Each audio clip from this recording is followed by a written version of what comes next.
ابو قرصافہ بکریاں چرایا کرتے تھے اور اپنی خالہ کے گھر رہتے تھے۔ ایک دن وہ حضور کی خدمت میں حاضر ہوئے، حضور کو دیکھا، پھر حضور کے ہو کے رہ گئے۔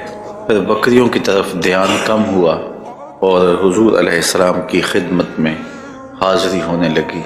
تو ان کی خالہ کو پتہ چلا تو انہوں نے ابو قرصافہ کو منع کیا کہ تم ان کے پاس ملنے کے لیے نہیں جاؤ گے۔ پھر وہ رہ نہ سکے۔ ابو قرصافہ نے کہا کہ مجھے روک دینا، لیکن میری گزارش یہ ہے کہ ایک بار تم بھی دیکھ لو، پھر تم کہو گے تو میں نہیں جاؤں گا۔ انہوں نے کہا ٹھیک ہے۔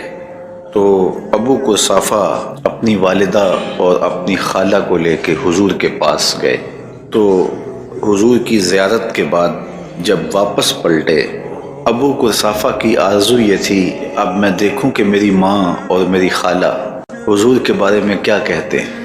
تو ابو قرصافہ اپنی ماں اور اپنی خالہ کو دیکھ رہے تھے کہ یہ حضور کے بارے میں کیا کہتے ہیں۔ تو ان کی ماں نے اور ان کی خالہ نے واپس چلتے ہوئے جو لفظ کہے وہ سنیے اور حضور علیہ السلام پہ درود پڑھیے۔ تو ابو قرصافہ نے پوچھا کہ بتاؤ پھر حضور کیسے ہیں؟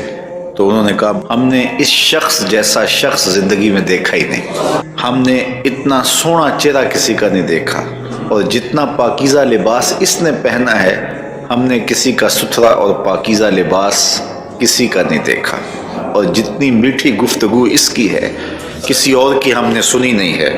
اور اگلے لفظ سنیے جو ابو قرصافہ کی خالہ نے کہے، ابو قرصافہ کی ماں نے کہا ابو قرصافہ کیا بتائیں، جب وہ بولتا تھا تو اس کے منہ سے نور نکلتا تھا۔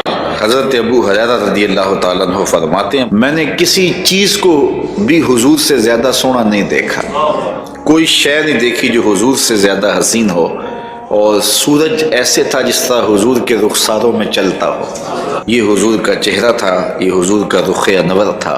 یہ نہیں کہا کہ میں نے حضور جیسا کوئی انسان نہیں دیکھا، کہا حضور جیسی میں نے کوئی شے بھی نہیں دیکھی۔ اعلیٰ حضرت بھی بولے بلبل نے گل ان کو کہا، قمری نے سروے جاں فضا، حیرت نے جھنجھلا کر کہا یہ بھی نہیں وہ بھی نہیں، خورشید تھا کس زور پر کیا بڑھ کے چمکا تھا قمر، بے پردہ جب وہ رخ ہوا یہ بھی نہیں وہ بھی نہیں۔